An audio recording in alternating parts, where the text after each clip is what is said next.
Assalamualaikum warahmatullahi wabarakatuh. Saya Rika Salsabila dengan NIM 202100074 akan memaparkan materi terkait konsep dasar pembelajaran. Konsep dasar pembelajaran. Belajar pada hakikatnya adalah proses interaksi terhadap semua situasi yang ada di sekitar individu. Belajar dapat dipandang sebagai proses yang diarahkan kepada tujuan dan proses berbuat melalui berbagai pengalaman. Belajar juga merupakan proses melihat, mengamati, dan memahami sesuatu. Sujana 1989 halaman 28. Menurut Syaiful Sagala 61 tahun 2009, pembelajaran adalah membelajarkan siswa menggunakan asas pendidikan maupun teori belajar yang merupakan penentu utama keberhasilan pendidikan. Pembelajaran merupakan proses komunikasi dua arah.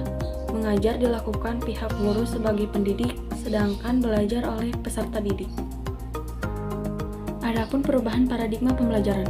Paradigma pembelajaran baru, konsep pembelajaran inovatif berpusat pada siswa, guru berperan sebagai fasilitator dan motivator. Paradigma pembelajaran lama, konsep pembelajaran dimaknai sebagai transfer ilmu dari guru ke siswa, sehingga guru menjadi satu-satunya sumber informasi. Selanjutnya ada landasan konsep pembelajaran, yaitu ada 5. Yang pertama, filsafat. Proses belajar pada dasarnya melibatkan upaya yang hakiki dalam membentuk dan menyempurnakan kepribadian manusia dengan berbagai tuntutan kehidupannya. Yang kedua, ada psikologis. Perilaku manusia itu bisa berubah karena belajar. Akan tetapi, apakah manusia itu memahami perilakunya sendiri atau menyadari dia harus berperilaku seperti apa jika berada atau dihadapkan dalam situasi dan kondisi yang berbeda?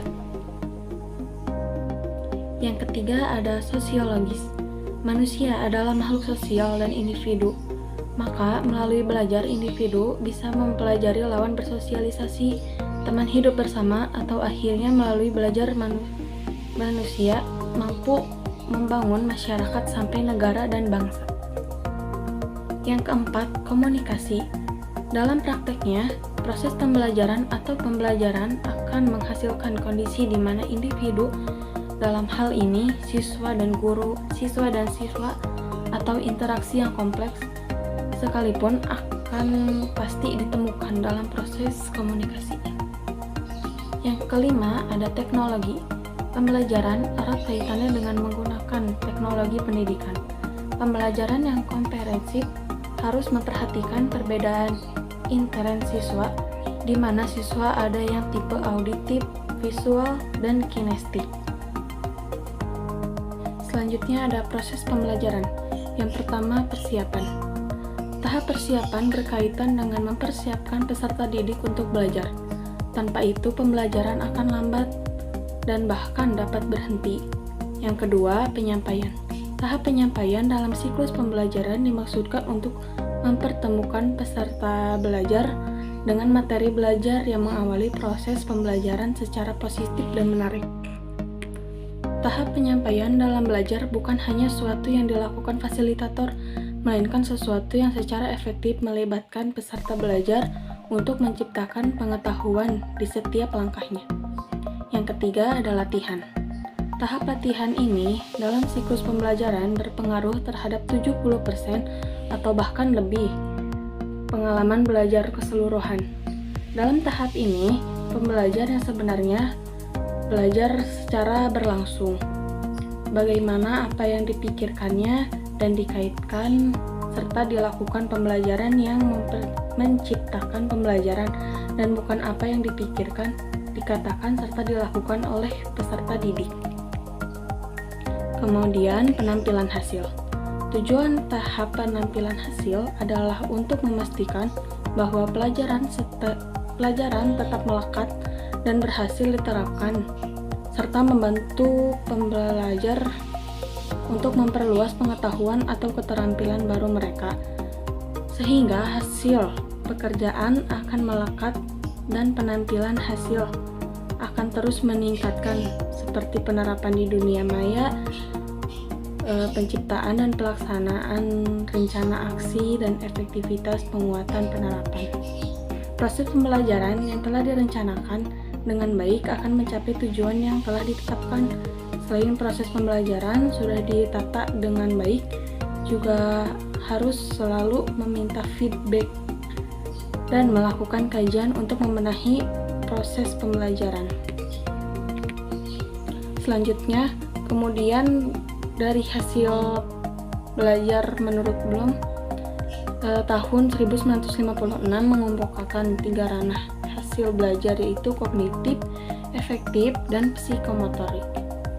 Untuk aspek kognitif, Bloom menyebutkan 6 tingkatan, yaitu yang pertama, pengetahuan, pemahaman, pengertian, aplikasi, analisa, sintesa, evaluasi. Berdasarkan uraian yang di atas, disimpulkan bahwa pada dasarnya proses belajar ditandai dengan perubahan tingkah laku secara keseluruhan, baik yang menyangkut segi kognitif, efektif, ataupun psikomotorik. Motivasi menuju hasil proses pembelajaran. Pengaruh motivasi di sini adalah motivasi baik intern maupun ekstern terhadap hasil belajar yang dimaksud menurut Hilgard. Motif merupakan tenaga penggerak yang mempengaruhi kesigapan untuk memulai melakukan rangkaian kegiatan dalam suatu perilaku. Menurut jenisnya, motif dibedakan menjadi motif primer dan sekunder yang diikuti oleh Shamsuddin tahun 1990. Yang diikuti oleh Subhah membedakan motif sebagai berikut. Yang pertama, motif primer menunjukkan kepada motif yang tidak dipelajari, yang sering juga digunakan istilah dorongan. Yang kedua, motif sekunder merupakan dengan menunjukkan kepada motif yang berkembang dalam diri individu karena pengalaman dan dipelajari. Ke dalam golongan ini termasuk takut yang dipelajari, motif-motif sosial, ingin diterima, ingin dihargai, persetujuan, status, merasa aman, dan sebagainya. Motif-motif objektif dan intern seperti eksplorasi, manipulasi, minat. Kemudian maksud dan aspirasi. Selanjutnya motif berprestasi. Aktivitas belajar. Aktivitas belajar adalah seluruh aktivitas siswa dengan proses belajar, mulai dari kegiatan fisik sampai kegiatan psikis. Aktivitas belajar adalah segala sesuatu yang dilakukan siswa dalam rangka proses belajar. Setiap individu belajar menginginkan hasil yang sebaik-baik supaya prestasinya berhasil dengan baik. Adapun klasifikasi aktivitas belajar. Yang pertama, kegiatan-kegiatan visual. Yang kedua, kegiatan-kegiatan mendengarkan. Yang ketiga, kegiatan-kegiatan menggambar. Yang keempat, kegiatan-kegiatan mental. Yang kelima, kegiatan-kegiatan lisan. Yang keenam, kegiatan-kegiatan menulis. Yang ketujuh, kegiatan-kegiatan metrik. Yang kedelapan, kegiatan-kegiatan emosional. Beberapa teori pembelajaran. Belajar merupakan sebuah perubahan yang terjadi melalui latihan dan pengalaman, sehingga memperoleh kemampuan dan keterampilan baru yang bisa digunakan dalam tempo waktu yang relatif lama. Berikut ini adalah macam-macam teori belajar dalam psikologi secara umum. Yang pertama, teori belajar behavioristik. Teori belajar behavioristik ialah salah satu teori yang fokus pada hasil yang bisa diukur serta dilihat, supaya tingkah laku yang diharapkan bisa menjadi rutinitas. Dibutuhkan pemakaian perulangan. Yang kedua, teori belajar kognitif.